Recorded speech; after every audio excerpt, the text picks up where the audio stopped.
sampai masih terjatuh dalam zina, maka dosanya lebih besar daripada pemuda yang belum menikah ya, yang hukumannya bisa sampai dirajam di dalam hukum Islam ya. Dan ini juga menjadi salah satu kenikmatan yang bahkan salah satu kenikmatan nantinya para penghuni surga juga salah satunya adalah kenikmatan di dalam hubungan badan. Karena ini kalau dilakukan dengan baik, keduanya paham seperti itu kenikmatan yang sangat luar biasa ya, yang hanya didapat di dalam seorang setelah menikah, yang yang lebih nikmat dari orang misalkan mau makan yang paling enak seperti itu ya. Kenikmatan salah satu kenikmatan dunia yang paling nikmat salah satunya adalah kenikmatan di dalam hubungan badan ini ya. Jadi ini perkara yang memang harus diketahui ya, dijalankan dengan baik dan sebenarnya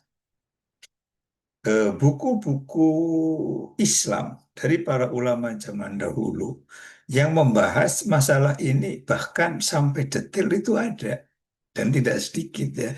Cuma tidak banyak sekarang dibahas seperti ini, yang muncul justru orang yang sangat keliru belajar dari video-video porno dan lain-lain. Ini sangat merusak ya. Sangat merusak ya. Karena satu hal yang ingin saya sampaikan, eh, bahwa bagi laki-laki yang sudah menikah ya, salah satu yang sangat penting justru menahan mata, menahan pandangan, sehingga dia tetap ini salah satu menjaga supaya dia selalu kalau sebagian orang yang hubungan dengan istrinya menjadi dalam masalah hubungan seks itu menjadi kenikmatannya berkurang atau bahkan hilang ya, karena dia tidak mampu menjaga dari hal yang haram. Artinya memandang wanita lain, memandang hal yang lain-lain ya, dari porno dan lain-lain, itu merusak, sangat merusak. Luar biasa efeknya, kerusakan yang ditimbulkan ya. Ini jadi kita perlu mempelajari ini dengan baik. Juga kita kalau mengetahui hukum fikihnya terkait nanti harus mandi, tentang apa itu dan lain-lain ya. Juga bagaimana doanya.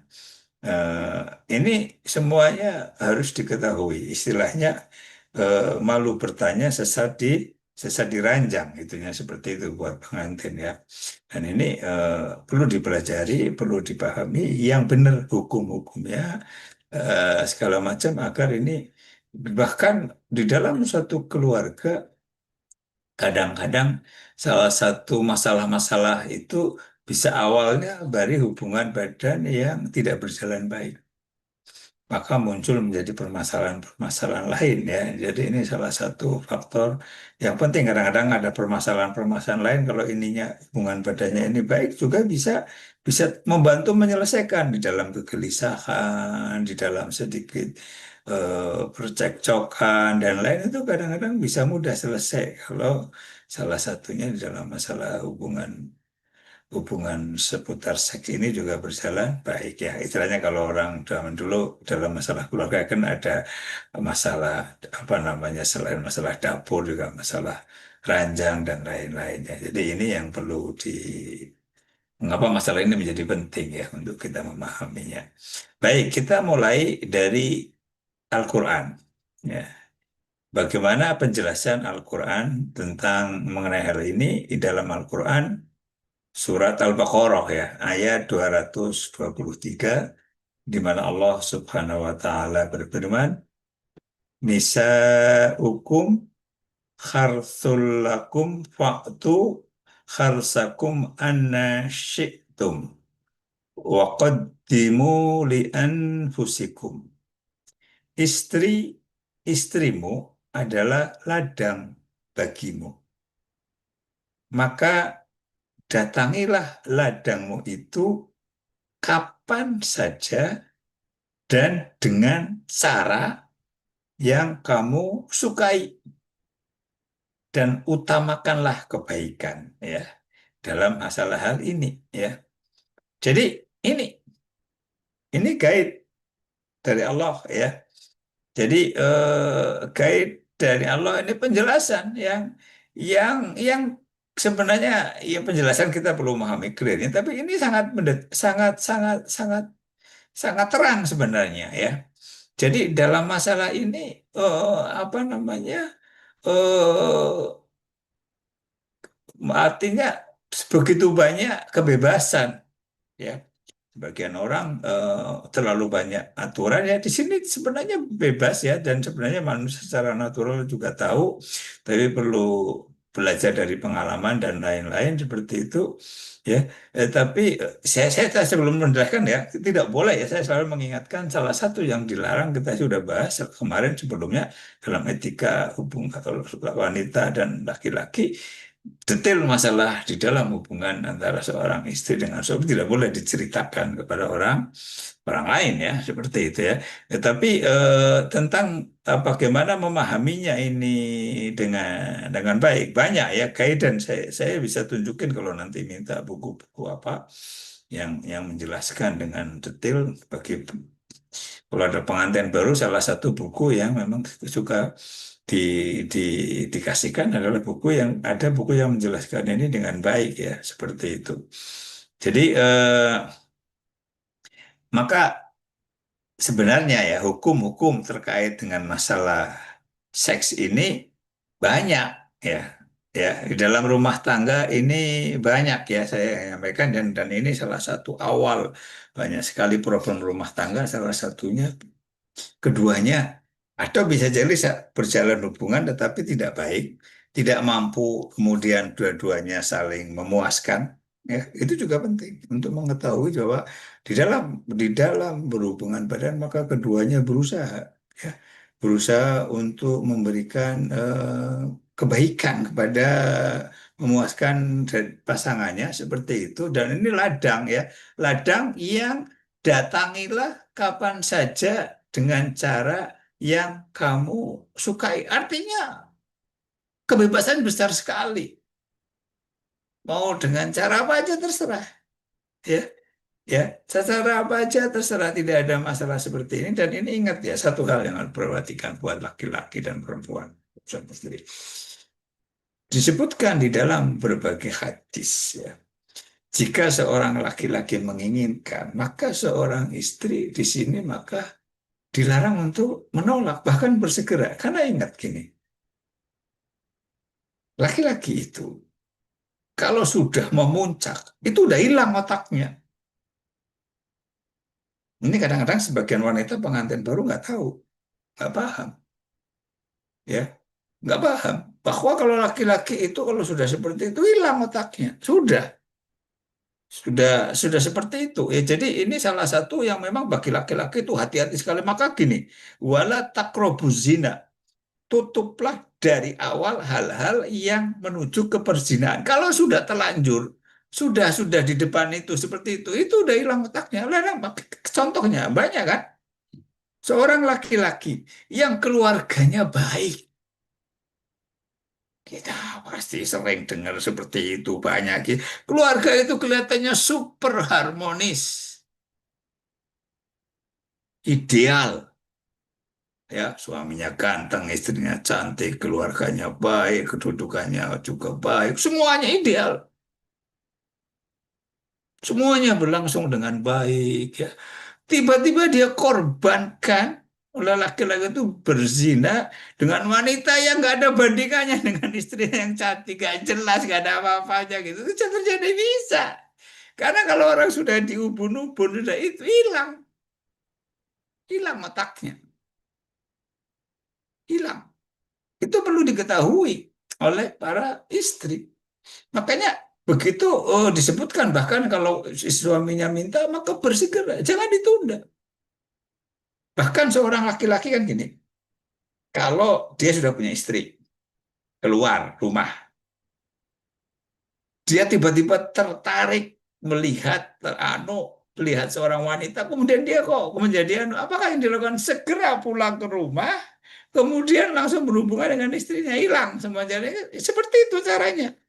Ya kalau yang masih belum nikah, Ya makanya disuruh puasa, sebagian ulama mendapat kalau nggak bisa segala macamnya terus dia memang ya kemudian memandang ke langit atau apa seperti itu supaya menurunkan nafsunya seperti itu. Tapi memang ditutup dari awal wala taqrabuz zina. Kenapa wala taqrabuz zina? Karena kalau orang membuka pintu itu, kalau sudah pakai sah pada titik yang sudah nggak terkontrol. Bahaya sekali. Bahaya sekali masalah dan begitu banyak termasuk fitnah yang besar. Begitu banyak yang terjatuh, yang terguling, ya, yang menghancurkan sepertinya perjuangan bertahun-tahun membina keluarga, perjuangan bertahun-tahun di dalam semuanya itu hancur. Dan dosanya besar sekali kan sebenarnya kalau kita ingat bahwa zina buat dari hukum Islam, kalau seorang sudah menikah kemudian berzina hukumannya apa? Dirajam. Dirajam itu apa? Dirajam itu seorang itu duduk di tengah-tengah gitu, ya. Kemudian apa namanya? Dia dilempari dengan batu-batu yang kecil, tidak dengan batu besar, tidak dilempar terus ke seluruh tubuhnya sampai mati. Kenapa? Dan kenapa seluruh tubuh? Karena orang yang melakukan hubungan badan ini menikmatinya kenikmatannya itu dari ujung rambut sampai ujung kaki. Seluruh badan merasa nikmat, ya. Maka dia hukumannya ke seluruh badan seperti itu. Ya, kalaupun dihukum seperti itu, kalau dia bertobat, maka juga akan terbebas dari hukuman di akhirat, ya. Seperti itu kita. Tapi saya hanya menggambarkan untuk menggambarkan bahwa perbuatan ini perbuatan yang keji, perbuatan yang dosanya besar, yang harus kita menjaga diri kita, ya, menjaga keluarga kita, menjaga anak-anak kita, ya, dari hal ini. Dan ini tidak mudah pada zaman sekarang yang sudah merajalela. Ya mungkin apalagi yang hidup di Eropa, buat mereka anak-anak muda sangat biasa, sangat lazim untuk melakukan perzinahan seperti itu normal-normal aja karena renggangnya batasan-batasan seperti ini ya. Makanya untuk melakukan ini setelah nikah maka lakukanlah juga dengan baik. Dua-duanya harus memahami tidak boleh ada sikap-sikap egois. Maksudnya egois hanya mikirin saya menikmati sudah seperti itu harus dua-duanya berusaha saling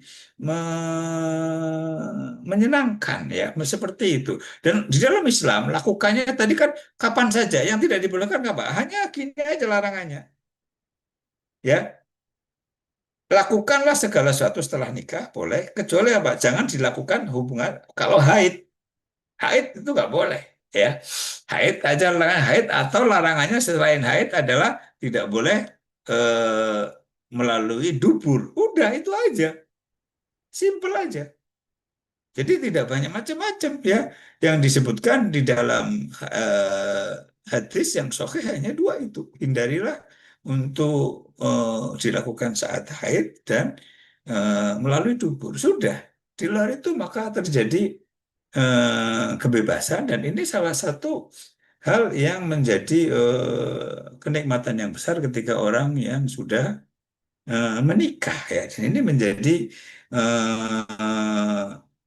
artinya boleh mau cara apa aja terserah ya seperti itu. Hanya larangannya cuma dua itu saat haid dan melalui dubur seperti itu. Jadi ini yang perlu dipahami, di, dimengerti ya bahwa di dalam ini maka ada buku-buku saya tentang berbagai macam, tapi saya tidak akan bahas ya. Salah satu buku yang paling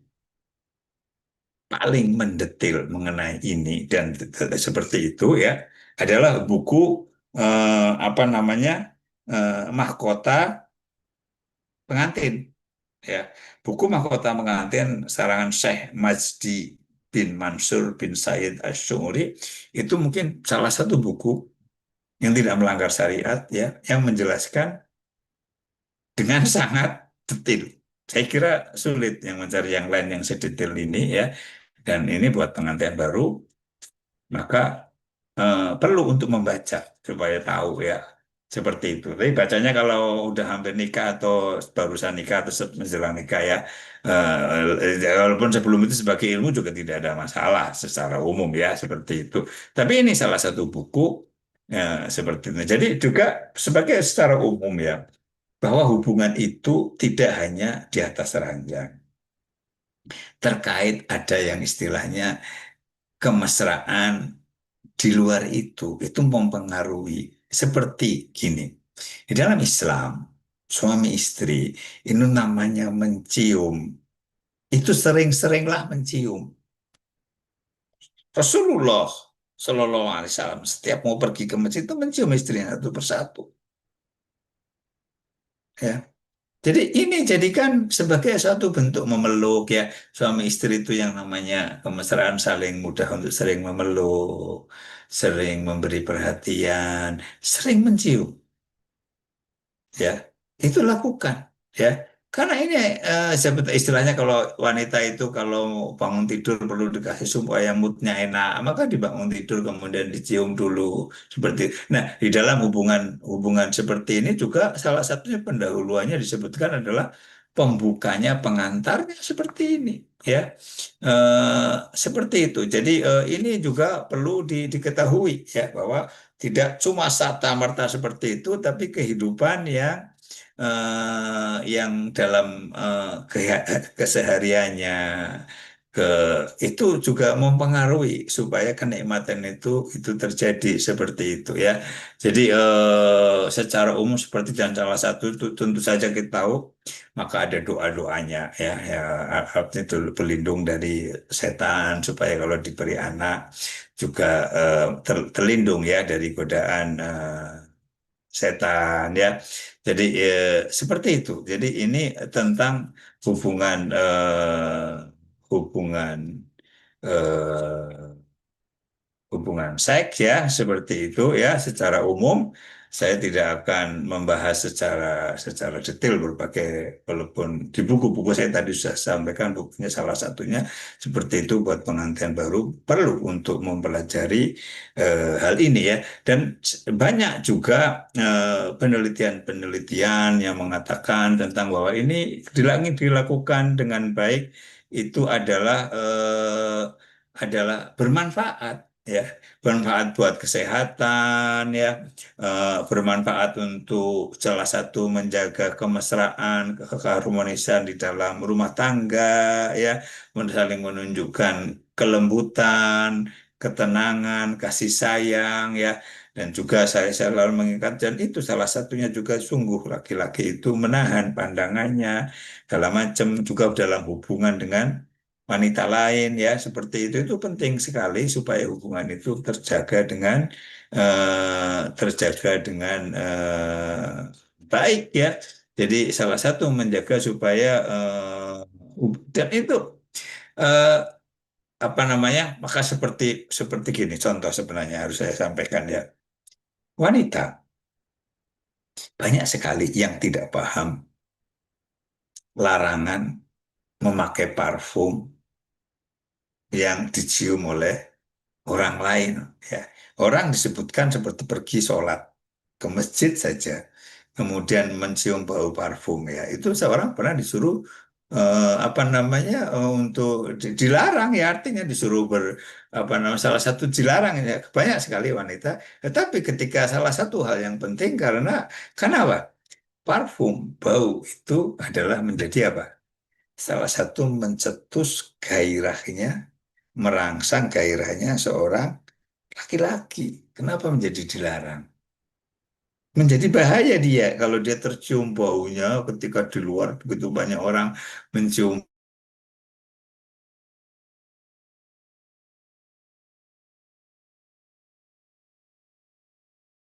suami istri kalau di dalam rumah ya maka wanita itu sebaiknya selalu memakai parfum laki-laki juga memakai parfum terkait karena ini salah satu bentuk rangsangan buat suami istri ya makanya kalau seperti ini harus maka saya selalu menyampaikan harum badan, harum ruangan, ya, harumnya mulut, ya. Itu perkara yang penting di dalam rumah tangga, di dalam suami istri. Kan saya sampaikan, hubungan suami istri sesuatu hubungan yang sama sekali lain dengan di luar nikah. Mau kenal apapun. Karena nggak ada seperti itu kan. Hubungan yang sangat erat bahkan sampai namanya hubungan badan. Maka semua yang terkait ada di badan kita, selain namanya keramahan, kelembutan, kasih sayang, juga bau. Ini perkara penting. Karena di dalam seperti ini salah satunya, maka salah satu yang merah adalah bau yang dijaga. Kedua-duanya mempunyai bau yang harum, bau parfum seperti itu. Makanya juga kenapa juga dilarang seorang wanita yang keluar rumah sebenarnya dilarang, ya dihindari, ya. Saya tahu banyak yang menggunakan, maka hindarilah karena ini juga membuat seorang hati-hati, ya, hati-hati terangsang seperti itu, ya, karena hubungan laki-laki sama perempuan yang bukan mahram salah satu kita maka sungguh di dalam Al-Quran perintahnya saya ingat lagi wala takrobu zina. Karena begitu bahayanya zina, begitu besarnya zina. Kalau sudah telanjur, kalau sudah bukan terlanjur, kalau sudah di puncak, ya sudah duanya udah di ujung, itu sudah sulit sekali hilang, hilang imannya. Orang yang sedang berzina itu sudah hilang imannya, hilang otaknya. Saya bilang hilang, hilang otaknya. Maka sebelum sampai situ, dari depan ditutup oleh Allah. Ya, makanya yang namanya berkhalwat laki-laki berduaan dengan wanita dilarang. Ya kan? Dilarang, ya. Kemudian hal-hal yang menimbulkan rangsangan dilarang, ya kan? Seperti membuka aurat dan lain dilarang. Karena ini akan menuju membuka pintu bahaya yang besar. Saya sampaikan, maka dan sungguh wanita-wanita sebagian yang memang sudah rusak, ya, yang memang suka mencari korban laki-laki, ya, seperti itu misalkan, ya, ada yang seperti itu yang mungkin tidak pintar tetapi dia cantik, ya, dan dia pintar sekali menjatuhkan laki-laki, mungkin bisa jadi menjadi profesi, itu bisa menjatuhkan, itu fitnah yang bisa sangat kuat, yang bisa sangat kuat. Bahkan mungkin laki-laki itu mau levelnya ustadz, nggak ada urusan. Jatuh-jatuh aja. Ya, contohnya Nabi Yusuf. Nabi. Dia mengatakan kalau tidak atas pertolongan Allah, dia akan terjatuh. Lalu kita, nah, siapa? Ya, jangan pernah, oh saya, jangan juga ngomong udah tua. Udah tua, saya udah 60 tahun, 1 tahun. Tetap harus ekstra hati-hati. Tetap. Tidak ada urusannya.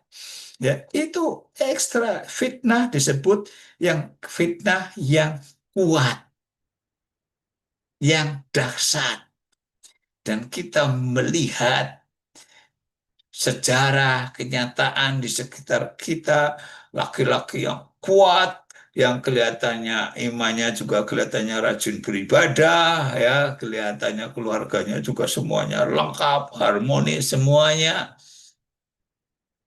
bisa terjatuh, ya, oleh seorang wanita yang bisa jadi bodoh. Kelihatannya dalam secara umum seperti itu, ya saya istilahkan, oh, bukan untuk menghina, ya, bisa jadi seperti itu secara umum, bisa jadi jatuh, jatuh.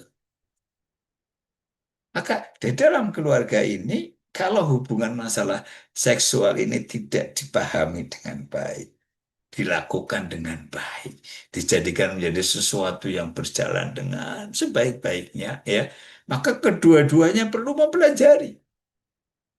Dari berhubungan selama berperang, dua-duanya berusaha terus saling menyenangkan, ya, lakukan dengan cara-cara yang tidak melanggar syar'i dan kebebasannya besar sekali. Tidak ada, hampir tidak ada. Yang penting seperti juga seperti dilakukan dengan baik, ya, lakukan sebagai bentuk muamalah untuk saling menyenangkan. Maka itu salah satu kunci keharmonisan di dalam rumah tangga. Iya, jangan anggap remeh. Banyak masalah Salah satunya bisa jadi sumbernya dari sini, yang tidak terungkap, keluar. Ya, memang tidak boleh diungkap. Seperti itu, ini rahasia berdua, ya, seperti itu. Tapi ini bisa jadi sumber. Apalagi zaman sekarang, yang bisa jadi malah yang lebih bahaya lagi, ternyata banyak juga terjadi, nggak taunya laki-lakinya homo. Ini penyakit. Ada seorang yang homo. Kemudian apa? Kemudian dia nikah, tobat nikah, punya istri, punya anak, baik, semuanya, kemudian semuanya berjalan baik, bahkan rajin belajar agama. Setelah 15 tahun nikah, balik lagi itu laki-lakinya. Ini, dan salah satu bentuk zina juga termasuk penyakit yang bisa menjadi candu. Makanya jangan sampai terjatuh. Karena ini menjadi candu. Seperti seperti contoh itu. Ya. Jadi ini maka menjaga betul dan kemudian maka dalam pernikahan itu kedua-duanya berusaha melakukan sebaik mungkin. Nah, nggak usah pakai nanti kita belajar sendiri juga berproses asal diniati dengan kebaikan maka akan merasakan karena masing-masing pada semua orang berbeda-beda ya seperti itu. Tetapi secara natural saya sampaikan itu kalau hubungannya juga baik, saling menghormati, saling menyayangi, saling berusaha kebiasaan. Saya selalu mengatakan, dalam keluarga itu niatkan, jadikanlah istrimu membuat kamu jalan untuk masuk surga tertinggi. Jadikanlah suamimu yang membuat jalan engkau masuk ke dalam surga. Niscaya kalian akan mendapatkan kebahagiaan di dunia di akhirat. Ya, saya sampaikan orang mau bahagianya apa di luar rumah. Tidak akan sebahagia kalau dia bahagia. Kalau orang sudah dalam rumahnya bahagia, sudah merasa tenang dengan istrinya, dengan anak-anaknya. Apa yang terjadi di luar itu kecil. Mau hidup di mana saja, apapun kondisi di luar seperti apa saja, itu tidak ada masalah apa-apa. Tetapi kalau di dalam rumahnya, ya, rumahnya betul-betul sudah saling bermusuhan, di situ terjadi pengkhianatan, kemudian tidak saling memaafkan, hilang kepercayaan, tiap hari isinya cekcok, tidak mungkin bahagia. Ya, maka di situ dan ini perjuangan. Saya selalu mengatakan, saya suka nasihati bahkan kepada pasangan baru yang misalnya kelihatannya Masya Allah, hidupnya semuanya berjalan baik, senang. Saya selalu mengatakan, ingat ya, ketika kehidupan kalian baik nomor satu harus kalian syukuri. Kadang-kadang orang itu nggak menyadari. Seolah-olah kehidupan berjalan baik itu, ya sudah, gini aja.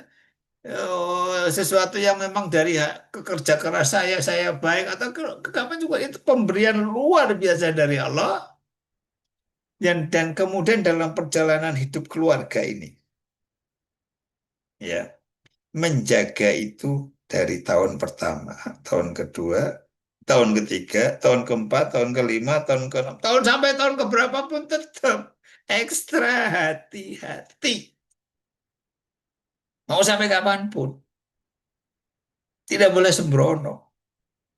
Dan juga di dalam masalah ini hubungan suami istri hubungan seperti itu. Jadi eh, saya nggak mungkin untuk menyampaikan ya. Jadi seperti itu. Saya hanya menambahkan tentang masalah fikih yang lain tentang bahwa seorang yang berhubungan suami istri maka dia setelahnya diwajibkan untuk mandi besar.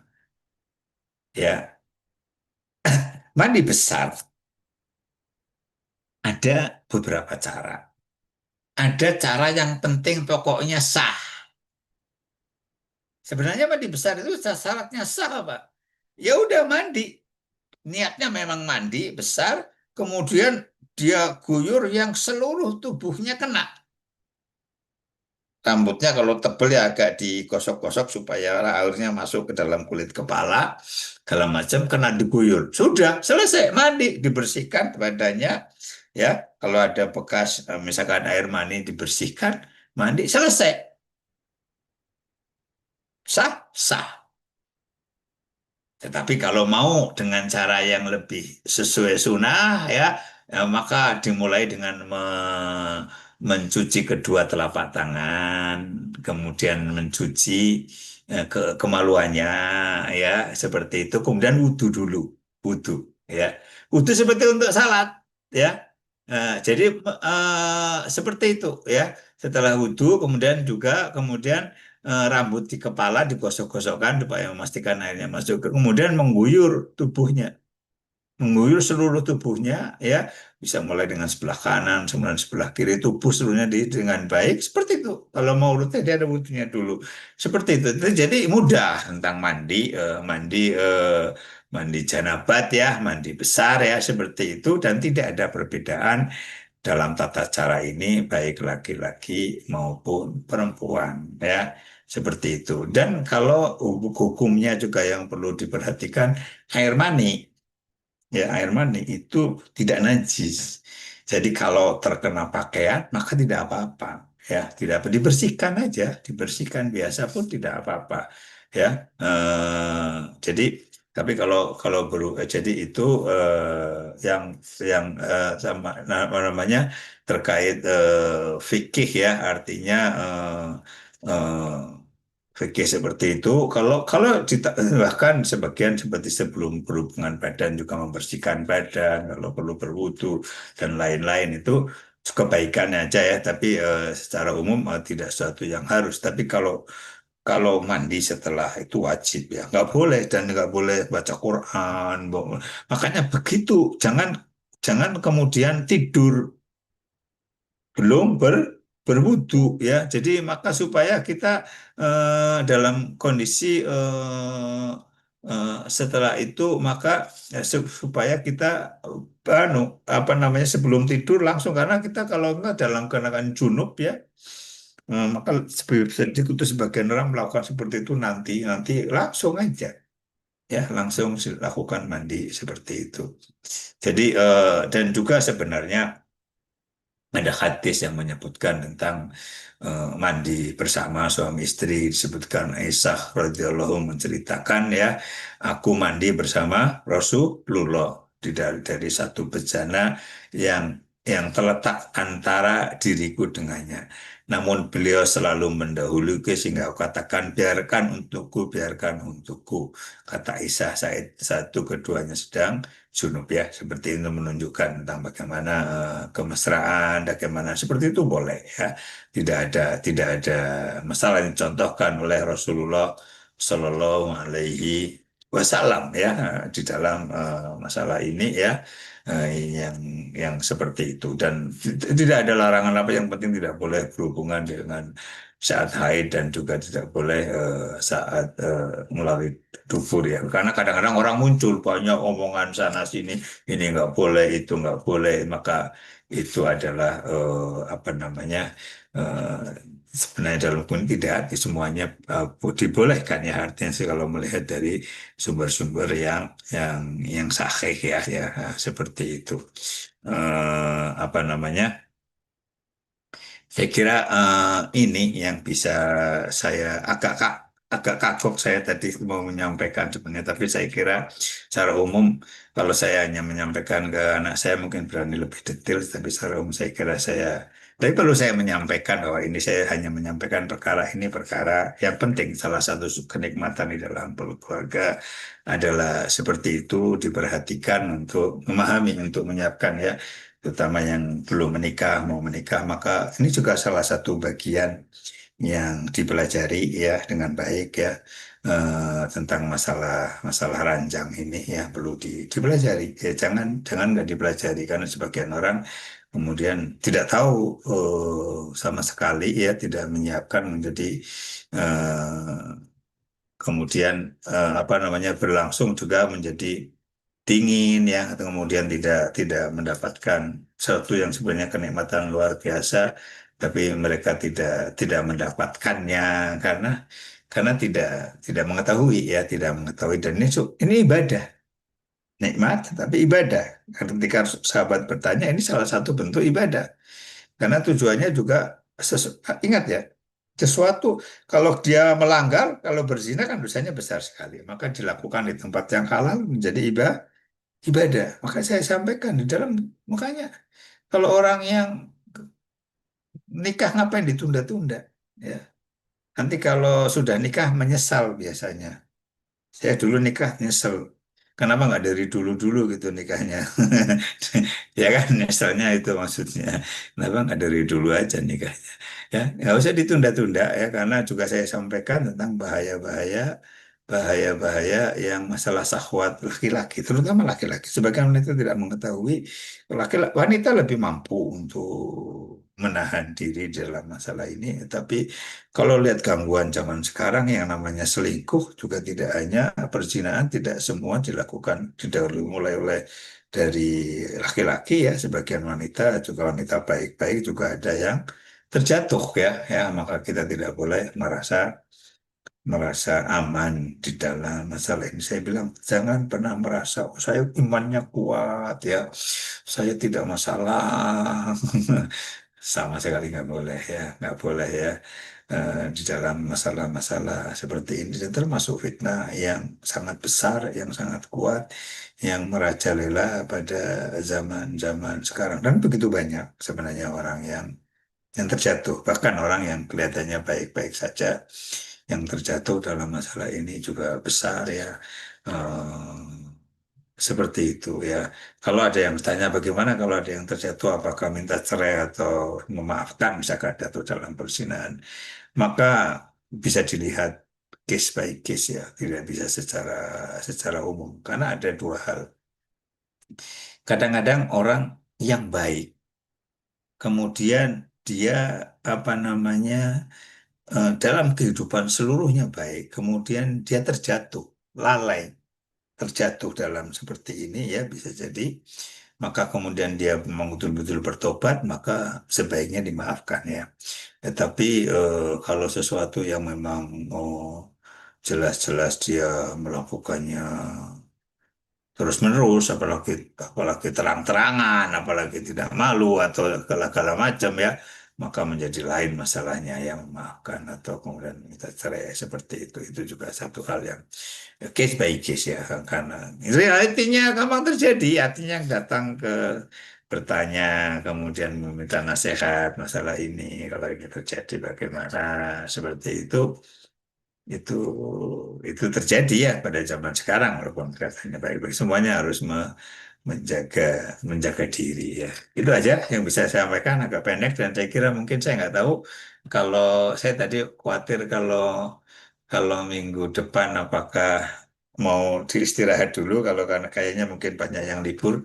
Saya tadinya libur tapi saya nggak bisa pergi ke mana-mana, saya di rumah aja karena ini istri saya tidak boleh naik mobil sama sekali, jangankan naik pesawat, naik mobil aja nggak boleh, harus jalan kaki saja bocah kemana-mana sampai sakitnya, eh, apa namanya, recovery-nya sembuh seperti itu. Jadi saya nggak akan kemana-mana, tapi kalau saya lihat kalau memang banyak yang akan liburan kuliah, liburan, mungkin saya liburkan saja. Insya Allah judul berikutnya adalah saya akan membahas khusus tentang hubungan antara anak dengan mertua. Ya, bagaimana hubungan seorang anak dengan mertua ya. Itu saya akan bahas fikih hubungan antara anak dengan mertua ya. Khusus membahas masalah masalah itu juga penting untuk diketahui semuanya ya. Saya kira itu, silahkan kalau ada yang bertanya, monggo. Kalau nggak ada yang bertanya, saya tutup. Saya ini terus terang membahas topik ini agak maju agak mundur. Saya tadinya mau sampaikan atau enggak, tapi saya kira saya sampaikan secara umum. Jadi kalau nanti ada yang lewatnya khusus, maka lain seperti itu. Jadi itu aja yang bisa saya sampaikan untuk hari ini. Mudah-mudahan bermanfaat. Kalau ada yang bertanya, monggo saya silahkan. Kalau ada yang bertanya, ya tunggu sebentar kalau ada yang bertanya. Kalau nggak ada, nggak apa-apa. Assalamualaikum Pak Aslam. Waalaikumsalam warahmatullahi wabarakatuh. Ini saya mau tanya, ini kan masalah berhubungan seks dengan suami ini kan memang masalah yang sangat penting ya buat Ya, kehidupan pernikahan gitu. ya. Mm. Masalahnya gini, kalau seandainya, misalnya gini kita kalau ibu-ibu nih mau ganti puasanya gitu, terus kadang alasannya aku pengen puasa besok, jadi bisa nggak besok aja gitu. Maksudnya itu antara yang satu kan itu kewajiban, tapi satu lagi Ya, kewajiban. Kadang sih ya, untuk menolak itu kadang suka atau saya bilang besok saya malas mandi juga sih gitu. ya, ya, ya, Besok aja lah gitu. Masanya nanti aja gitu. Nah, itu sebenarnya ya, ada perasaan mungkin ada perasaan berdosa dikit tapi mudah-mudahan dia mengerti gitu kan suami. Alhamdulillah ya, sih tidak ini. Itu ya, menurut ada hadisnya kan katanya akan dilaknat. Saya jadi rada-rada takut ya, kadang suka ya, hadisnya ya, ya, dilaknat ya, 40 ya, hari ya, gitu. ya, Ya, itu ya, gimana tuh Pak Aslam? ya. Baik, ini pertanyaan bagus ya dari Mbak Vera ya. Sebenarnya memang karena ada satu hadis yang menceritakan ya istilahnya Rasul ketika itu apa namanya istilahnya kalau sudah duduk di untanya, kalau kemudian suaminya meminta, ya dia turun dari untanya. Kalaupun istilahnya kalau sebagian ulama menjelaskan istilahnya kalau diminta kemudian lagi goreng kemudian mintanya secepatnya sampai biarin aja gorengannya gosong ya tinggalin aja. Sebenarnya sampai seperti itu kalau perhatikan hadis-hadisnya ya.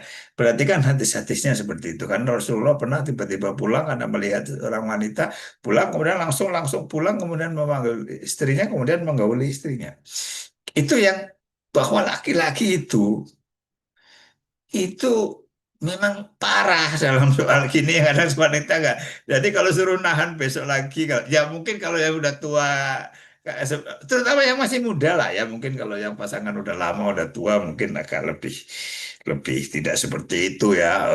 Yang sudah kakek-kakek kayak saya mungkin ya artinya tidak tidak lagi seperti zaman dulu lah artinya lebih mudah mengendalikan tapi jadi lihat kondisinya seberapa memang atau kalau suaminya juga tidak apa-apa tapi secara umum diusahakan diupayakan yang terbaik sebagai bentuk diniati ibadah maka segera mungkin ya kalau ini memang kadang saya tahu sebagian wanita kadang mudah untuk membuat capek saya besok aja lah lusa aja lah. Lusa aja lah nggak taunya malamnya itu dia mention nunggu seminggu lagi misalkan. Seperti yang sebagai suami buat nasihat saya ya paham aja seperti itu insya Allah namanya saya kan harus menambahkan hubungan suami istri tadi ada takut dilaknat dan lain-lain makanya yang jadi suami memaafkan istrinya jangan marah kan disebutkan dilaknat kalau suaminya nggak terima marah ya kan itu dilaknat maka jadi suami istri harus saling memaafkan. Itu nomor satu. Suami tahu bahwa dia kalau ridho dengan istrinya, maka istrinya akan mudah masuk surga. Maka dia harus ridho dengan istrinya. Supaya istrinya masuk surga. Karena kan inginnya kan seluruhnya masuk surga. Ya kan? Maka juga jangan sampai suami kemudian kalau istrinya seperti itu, udah maafkan. Jangan sampai istrinya dilaknat. Itu konsepnya seperti itu. Kemudian bagi istri juga berusaha menyenangkan suami secepatnya. Kalau kalau puasa misalkan apalagi puasa sunat, tapi kalau puasa ganti kan bisa diganti lagi waktu lain. Tapi kalau sedang puasa ya jangan kalau puasa itu kan ganti puasa wajib. Kalau puasa sunat bahkan boleh dibatalkan. Ya, boleh dibatalkan kalau memang tujuannya seperti ini. Ini saya sampaikan niatnya ibadah ya, niatnya ibadah seperti itu maka sebaiknya dihindari untuk menunda-nunda jika ya itu seperti itu dengan niat ibadah, niatkan ibadah seperti itu. Walau alam, mudah-mudahan bisa menjawab pertanyaan dari Mbak Vera ya, seperti itu. Baik, ada pertanyaan lain? Monggo kalau ada. Saya tanya, minggu depan mau diterusin apa libur dulu ya? Enaknya ya. Ada pergi semua nggak ini?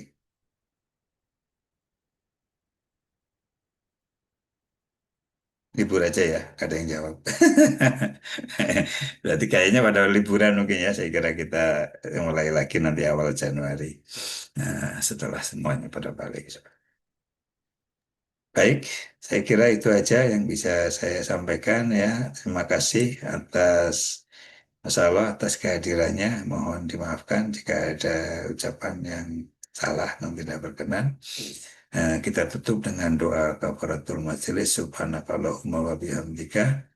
Asyhadu an la ilaha illa anta astaghfiruka wa atubu ilaik. Assalamualaikum warahmatullahi wabarakatuh. Waalaikumsalam Waalaikumsalam warahmatullahi warahmatullahi wabarakatuh. Jazakallah Pak Ustaz. wabarakatuh. Wajah